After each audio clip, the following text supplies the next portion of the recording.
Today we travel to Holland's hotspot, Amsterdam, where we visit the city's most popular attractions, find out why diamonds are forever, cruise the canals, and check out the high life in a Dutch coffee shop.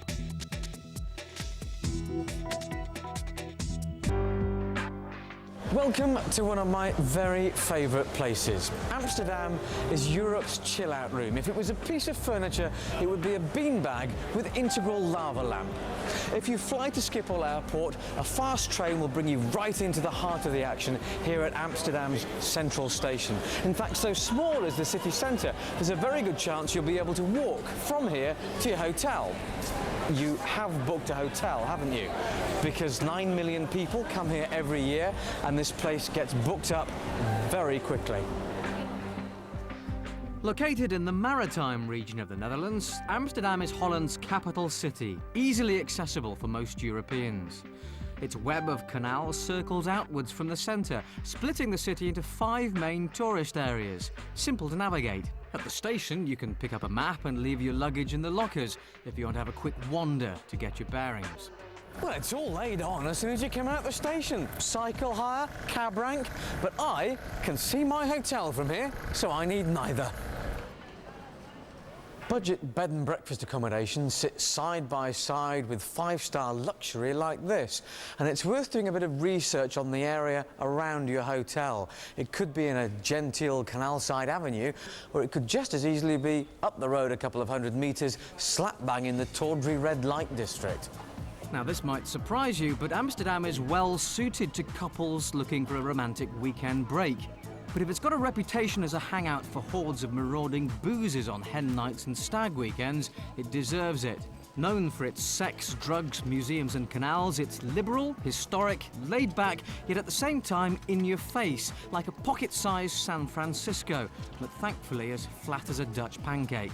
Even though it's easy to walk everywhere, accepted wisdom says use a push bike, and every main street has a designated bike lane. Point to note here, in Dutch law, in any accident involving a bike and a car, it's always the motorist's fault.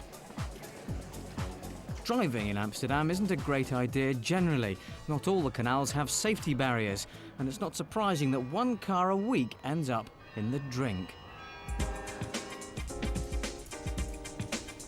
I used to find using the tram in Amsterdam really intimidating because they all seem to have different ways of buying a ticket. Some have a machine on board, some have a conductor like the old-fashioned step-on buses in London, and some have neither, in which case you can nearly always buy a ticket straight from the driver.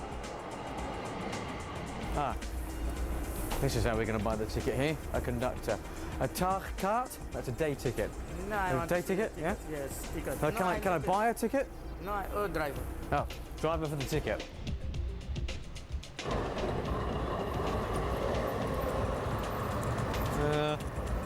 Let's be getting on that one. Well, some of them have machines on board and you can buy the tickets there, but the driver's usually pretty happy to oblige. Well, this is why we recommend walking. So look, can I have a tagkaart, please? Day ticket? Tagkaart, that's day ticket. Over there. And it's over there, so we'll be getting off this tram. Can you tell me where I buy a tagkaart? Where I buy a day ticket? Yeah, it's over there in the grey building. The grey building in the distance, okay. I think this is it. This is Cart Fare Coupon, which is ticket sales or something. I got a ticket to ride. For the price of a couple of cups of coffee, I can now travel all day on the trams and the buses. The only thing I've learned is that this is the one place here at Central Station where you can buy these day tickets. So, how do you get the tram to the ticket office?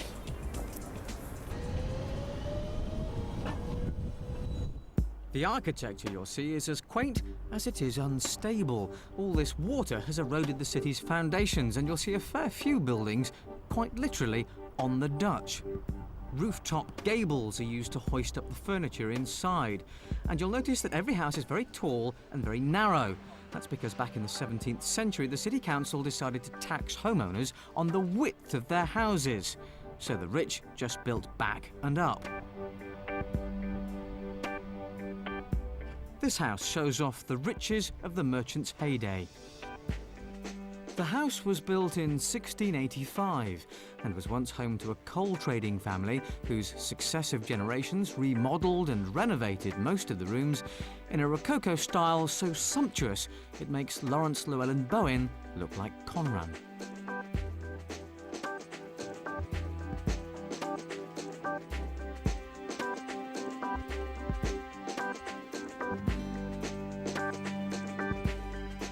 But under the huge clock tower in the Westerkerk, just across a few bridges from the merchant house, stands an understated statue of a young Jewish girl from a family that was far from wealthy.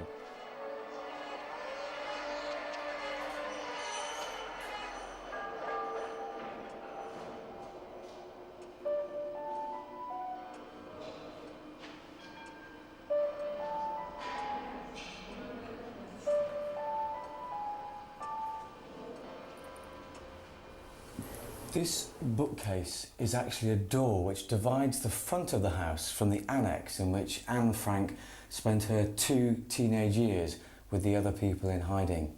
It and the friends who kept their secret were the only thing between them and the Nazi concentration camps. In a diary she received for her 13th birthday in 1942, Anne documented her experiences in hiding until the Germans discovered the family and took them to Auschwitz, where all but Anne's father died. He was given his daughter's diary, found by a cleaner, and in 1947 it was published under the title The Annex. Since then, 13 million copies have been printed in more than 50 languages. Adjoining the house itself is a museum with exhibitions of work by modern artists and award-winning interactive displays.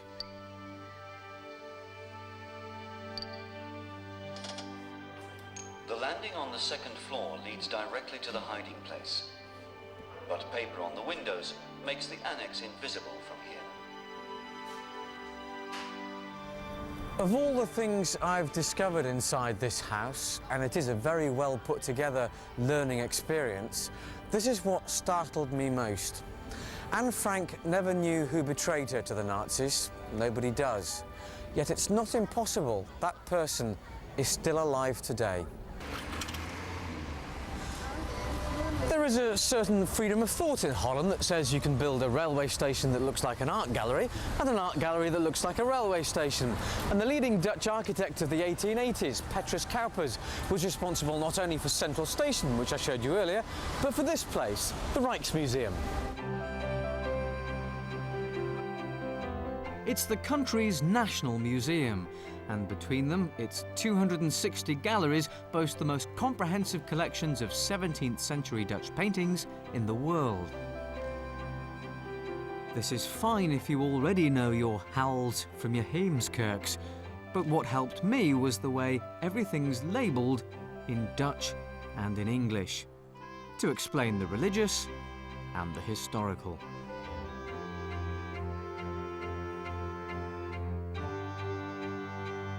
And this is perhaps the museum's focal point, the Rembrandt masterpiece that's come to be known as the Night Watch. Painted in 1642, for years it was thought to depict, well, a night watch, but restoration work later stripped back layers of soot and dust to reveal underneath shafts of daylight. The Rijksmuseum also includes decorative arts, furniture, oriental ceramics and sculpture. After a little while in this labyrinthine tangle of corridors, all the galleries start to look like each other. So what you want is one of these leaflets with a map inside, so you can not only see all your favourite Dutch artefacts at once, but you can also find the exit afterwards. Across the road, there's another huge attraction for art lovers. This beautiful light-filled space is home to the world's largest collection of Van Gogh paintings. They're arranged more or less chronologically so you can see how his style develops through the years. At one stage he was knocking off these pictures of blossom-filled orchards at the rate of 4 a week. Opened in 1973, the Van Gogh Museum houses 780 paintings and drawings and almost as many letters to his brother Theo, who gave him financial and moral support. It's amazing to see up close, one after the other, such famous originals as these. This is believed to be the last picture Van Gogh completed before painting himself into a final corner. Incredibly, by the time he died at the age of 37, he'd only sold one painting.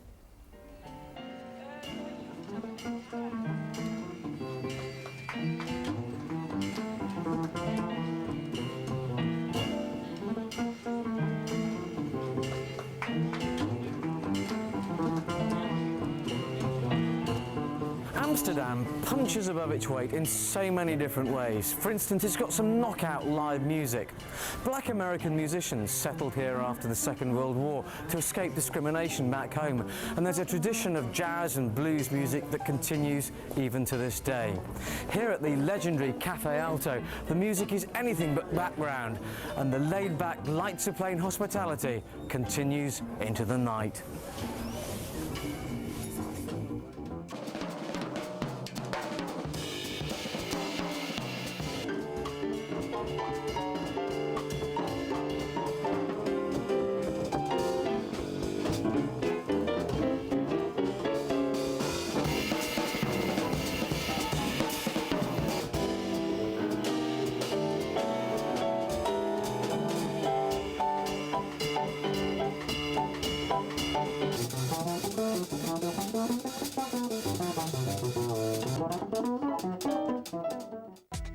After the break, we'll find out why Amsterdam is famous for its diamond trade, we'll visit the infamous red light district and sample some raw herring. Looks can indeed be deceptive. This conservative leafy canal is just around a corner from the heart of Amsterdam's sex industry. Inside the erotic museum, you'll find a mishmash of styles and tastes. There are no labels dating or describing the exhibits, and nothing seems to be in any particular order. The most interesting part of the exhibition here is the sketches penned by John Lennon. If I tell you the whole thing's much tamer than the nearby sex museum, enough said.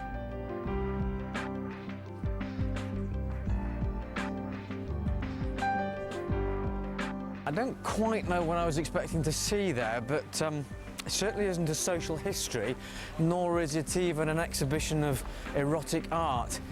It's really just a great big advertisement for a very seedy part of town. I feel a bit smutty, like I've just walked in on my parents in a clinch.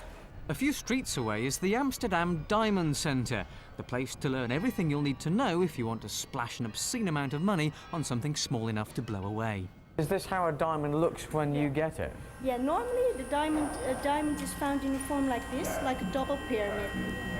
So the first thing what they do is they want to saw the diamond in two pieces in order to make a smaller diamond and a larger diamond.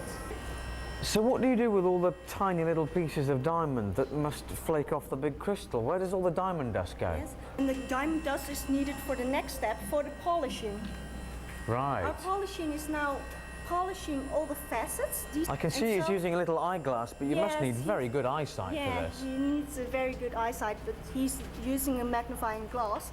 And the phosphor blade is covered with diamond dust and olive oil, so he needs the diamond dust just to polish the diamonds. Can you explain to me what these different diamonds are and why they sparkle differently? First of all, they're different sizes. The quality is very important. The cut is very important. You have brilliant, which is the most known one, which is the round one. But you have also other shapes, like I've shown here, a square one, which is called the princess cut. Then you have the color. You have bright white colors here. That's what we are used to in Europe. The clarity. Some stones have a very tiny inclusion, natural inclusion. And of course the cut, and as I say in Amsterdam, that's absolutely perfect. Why are diamonds forever? What's so special about them? First of all, they're the hardest material in the world. So if you wear them every day in the ring, you can't waste them. Of course, they're easy to take with you in a crisis. You can have a big value of money with you. And of course, they're beautiful. They're still a girl's best friend. I mean, we still make beautiful things of them. So I think it's a romantic product as well. What's the most I could spend in here in one afternoon? Oh, what could you show me? £500,000. Wow. I'll be straight round to the cash point. Do you count everything, by the way, before you lock up and go home every night? Yes, of course we do. I still make that 5. Yes, I'm watching them. Well, I'm not really a diamond man anyway. I read somewhere that by 1600, Amsterdam had succeeded Antwerp as emporium to the world. But these days the stores are no different from or cheaper than anything you'll find at home.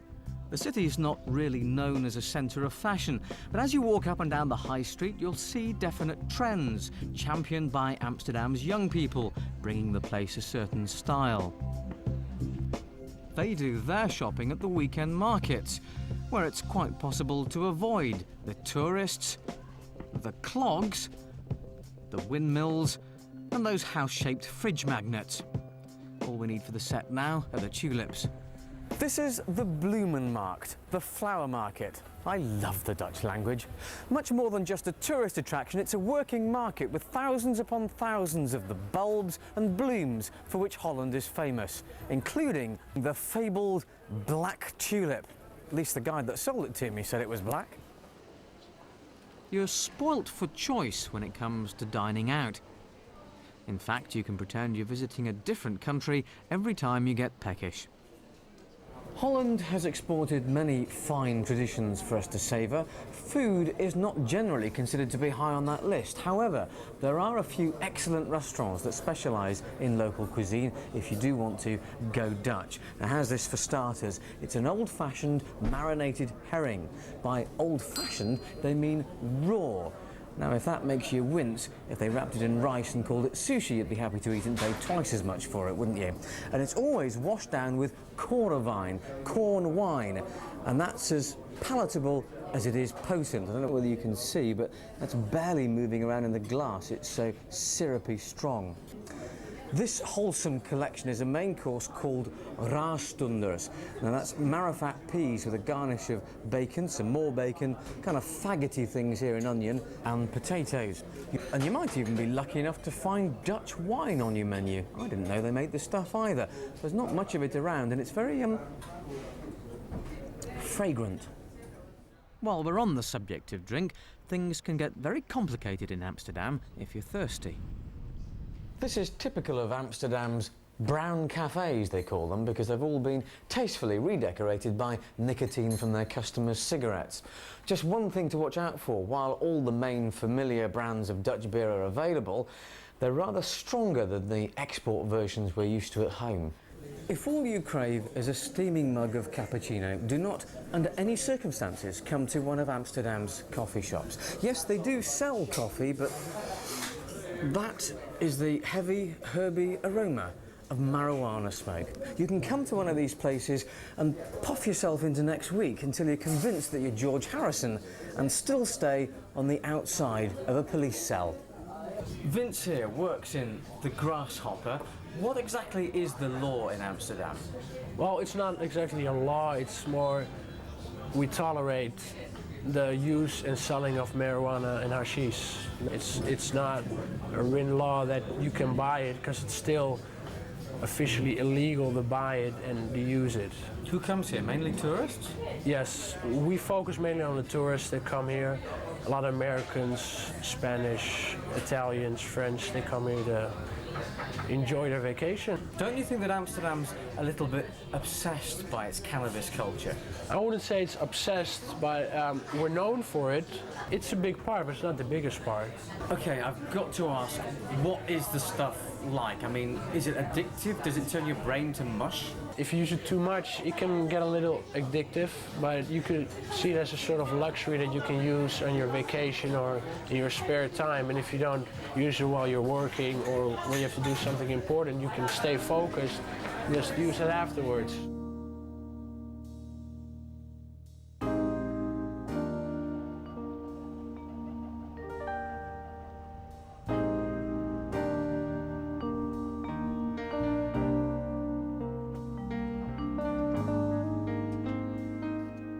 Amsterdammers are very proud of their 88 grachten, their 88 canals. Count them. No, really, count them. You can on one of these canal cruises.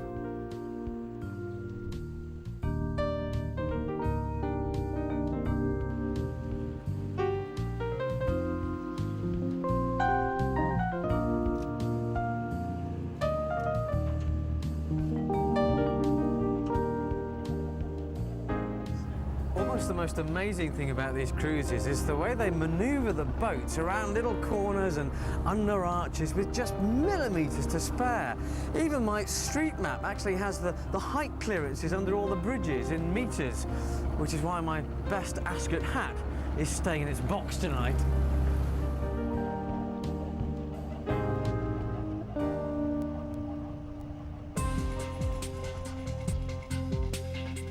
Sex has always pulled in the tourists. It's been actively promoted in Amsterdam ever since merchants first brought prostitutes to the area east of Damrak to stop men going after their wives and daughters whilst they were away travelling. Legalised prostitution is now one of Amsterdam's big selling points. You won't feel any less safe here than you would in any other big city at night, but be aware that the red light district doesn't pretend to be anything other than graphic and hardcore. On weekends, there's an invasion by groups of lads who get drunk, hunt in packs, and laugh and jeer at the prostitutes. This isn't kiss-me-quick, cheeky fun, yet you'll see so many families promenading their kids around the area, you'd think the ladies and their clients were laid on like municipal Christmas decorations. Much is made of Holland's liberal attitude to sex and drugs and blacks and gays and people of different faiths, but I've noticed a different tolerance at work. It's the cheerfulness with which Amsterdam has put up with people like you and me treating their city like a playground. We're like the bad neighbours who gate crash every party, trash the place and never throw a party in return. So I think that's why I like the Dutch. Because they tolerate us. And when I leave after a long weekend like this, I think I'd rather like to be Dutch. Now a reminder of some of the basics you need to know to plan a trip to Amsterdam. The best time to go is in the summer months when temperatures typically reach 22 degrees Celsius. But the flatness of the surrounding countryside and its position close to the North Sea means that the weather is extremely changeable, so take adequate clothing for a sudden shower. And when it comes to money, dining out in style isn't cheap in Amsterdam, but because there are so many restaurants, you can eat out on a tight budget or enjoy a decent main course for around £10. Bottles of local brewed beer are around £1, but exported brands cost about the same as they do in the UK. Entrance to popular attractions like the Rijksmuseum, Van Gogh's and Anne Frank's house all cost around £5. For more information on Amsterdam, contact the Amsterdam Tourist Office on 0906 871 7777 or visit this website. And we travelled to Amsterdam with KLM Airways, staying at the Golden Tulip Barbizon Palace. Return flights should cost from £78, including tax. Conditions apply. And for 2 nights at the Golden Tulip Hotel in a standard twin room, you can expect to pay around £170.